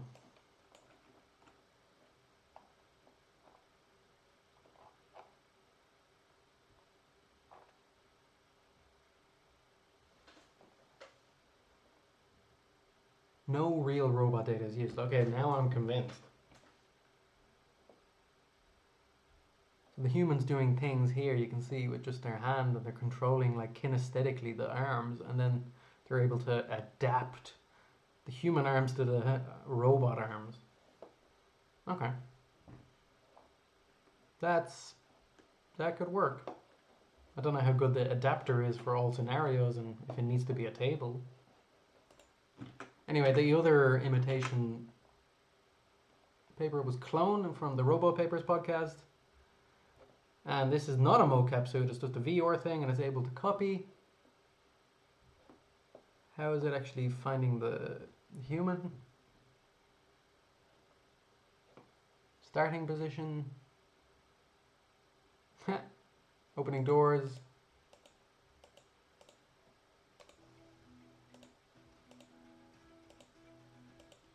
Manipulation on tables, pick and place, carrying boxes two-handed. Wow. I can't wait to control a humanoid like this. This is going to be funny. And then get real steel robot boxing, which is happening with the Uni 3 G1. Wiping a blackboard. Wow. If you make one mistake, the robot could fall, but depending on how robust this is, closed loop error correction for holistic humanoid teleoperation. Coordination on long horizon task execution. Minimal input from a commercial MR headset, mixed reality like Oculus. And cool, but is that all they need? Is that all the slam that comes from mixed reality, I suppose? Boxing is getting big. Real steel is happening. You've seen the Uni 3 boxing. The Iron Fist Awakening. The ads. We'll wait for the ads to finish, but I'm impressed. And a lot of papers do this kind of approach of distillation from a teacher to a, maybe the teacher has more information and then you're able to distill this into a smaller policy. Dagger is a version of behavioral cloning where we learn from our error and failure and parts of the distribution where we fail and how to correct from our failures, with a human in the loop of the imitation learning system. PD controller 1000 Hertz. You need the LiDAR geometry maybe of the robot. So cool, I'd love to try this. Even if the robot was in the simulation, I wonder if you can do that. I would buy an Oculus VR headset. Check the code.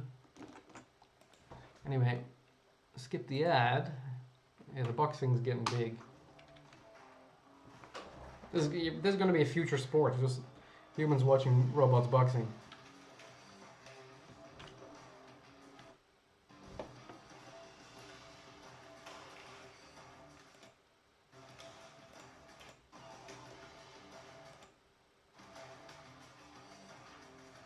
So yeah, two humanoids.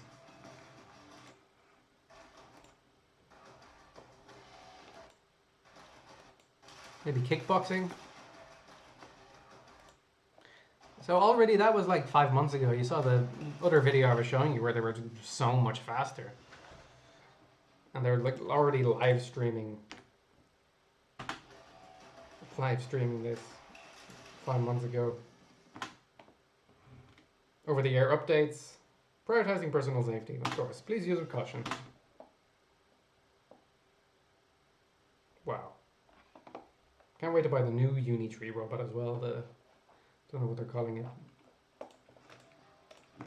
Unitree new humanoid. The Or one. Yeah, it says it's 5,900. Does it come with hands? How much more do the cost do they add to it when this doesn't seem like it has hands?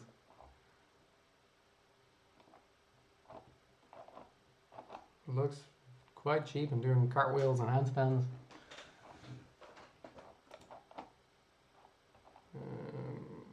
The educational version, usually they add a lot of extra money. 24 to 40, up to 40, so 16, 20, 16 extra degrees of freedom. Is it in the hand, maybe? Yeah, dexterous hand is optional. Okay. Jetson Oran, but it's probably 15,000. Okay. Anyway, let's get to the end of the papers.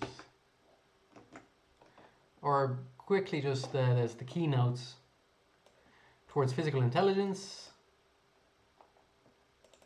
the golden age of humanoid robots, and skill learning from video. Same topics again and again and again. Anyway, let's finish the last 3 worlds. So Hobite also saw that on making the rounds on Twitter. Extreme humanoid balance. They also were on the RoboPaper podcast. I was able to do these quite difficult challenging balance tasks while with external perturbations. This is the Bruce Lee kick. It's able to hold it. Wow.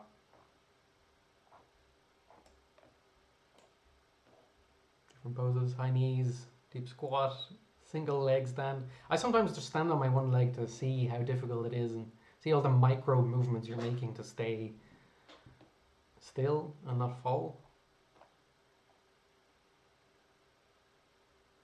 G1 robot again and again. They did such good system identification on the robot. Dex skin, high coverage conformable robot skin. That's a big thing. I've seen so many papers over the years doing similar, but nothing's really kicking off.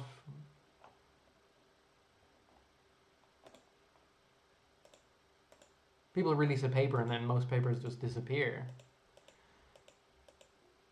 over the long run. But some things stay, some things are built on. That's why we have the citation system. It's cool. And then final paper. Visual imitation enables... Oh, that's the VideoMimic. I always forget. So we already covered that. That was all the orals papers, and then actually there's just so many more posters and spotlights. Even RoboChemist, did you see that? And also this, from tabula rasa to emergent abilities, discovering robot skills. I've always been interested in unsupervised ORL and finding new abilities from play.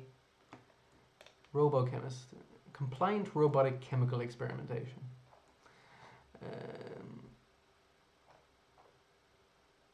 Oh my god, there's so many papers. But I'm going to be seeing them again and again. I'm going to keep reading and getting the high level and then jumping into whatever details interest me. Even some model predictive control, but much less at this conference. But some good hybrid methods. This is probably a hybrid since it's deep. Equilibrium model. Cool. Okay, that's enough, I think. Can't find my Notion page anymore. There. And also, as a high level, I was asking ChatGPT just which of the RoboPaper podcasts are there. Got one of them wrong. Actually, or I didn't get them all.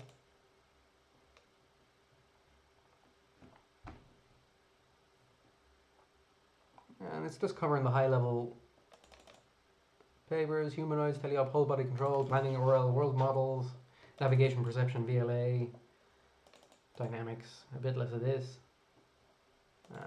labs, robotics, apps, RoboChemist, I told it to keep checking, and then it's actually started doing this daily task at 9 a.m. I'm going to pause this. I don't need to keep sending tasks. It's a scheduled task. I didn't mean it to be scheduled, but I did say keep checking and reading more papers. And again, just high level. Lots of humanoids in teleoperation, especially because it's co-located. Memory often comes up. Diffusion for planning, hybrid methods, model-based, model-free, open hardware. Maybe I'll see the Toddlerbot 2. Toddlerbot 2? Was released this year, yeah, 2.0. You can actually buy the whole thing for $4,300. Not bad. We're making it do some things. Oh, this is the cartwheel demo. Wow, that's impressive. This was the 1.0 and that was 2.0.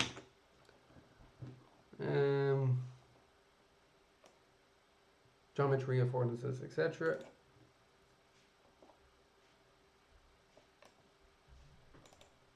Planning for point clouds, affordances.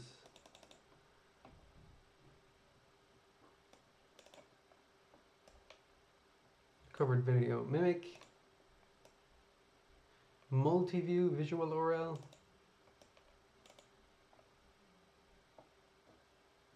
We covered the workshops. Cool.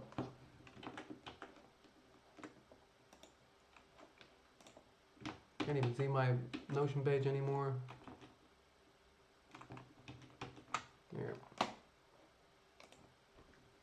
I need to check more. Okay, we've done everything. It was a bit disorganized. I was a bit tired today. Got to start packing now, but it's a lot of robot learning, and that's why I'm traveling all the way across the world to get there. And also see Shenzhen. I'm hoping to see some factories and maker spaces there. And I'll see the electronics market, and maybe I'll buy a €50 drone. There was a new paper. What was it called? Let me get it.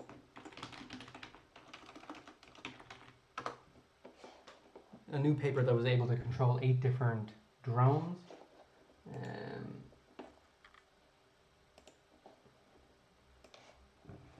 And some of the drones were actually $50 or $100, so I'd really consider that. It's a foundation policy to control all these different drones. Even this M5 stamp fly, so I'll buy that in Shenzhen for the cheapest price. It's not a CoRL, this paper, but the same foundation policy is able to do this and track pretty well the figure eights. And they're even so there's again this adaptation. We keep seeing these patterns in robot learning. They even change the flexible frames or change how many rotors are in. So three blade propellers instead of 2 blade propellers, and it's able to dynamically adapt. The foundation policy can still reliably take off and control the quadrant. Foundation policy is of the foundation. And deal with disturbances and track positions. Anyway, I'm going to buy one of these drones, but they're not at CoRL, and Shenzhen is the best place to buy it. So yeah, I'm traveling far for the robot learning, and it's going to be awesome, and see the shiny lights.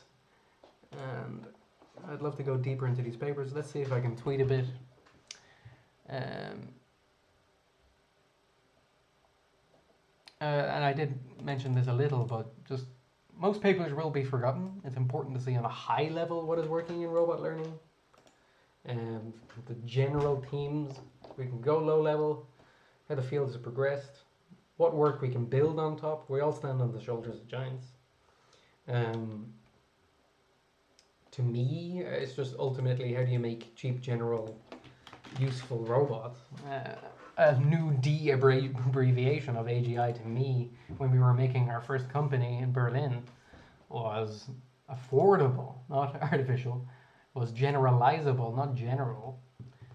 and it doesn't just do one task, it can do 5 tasks, 10 tasks, and indispensable, which is just another way to say useful. And robot learning is a path to deal with the complexity of the real world. Now, how do you just make it robust? Maybe that's why I need to go to this this workshop, how to build safe and robust robot learning for operation in the real world. Still need to decide the workshop. It's going to be hard. I'll jump between them. But I'll keep reordering this list. And yes, thank you if you got it this far in the video. It's going to be exciting. Cheers.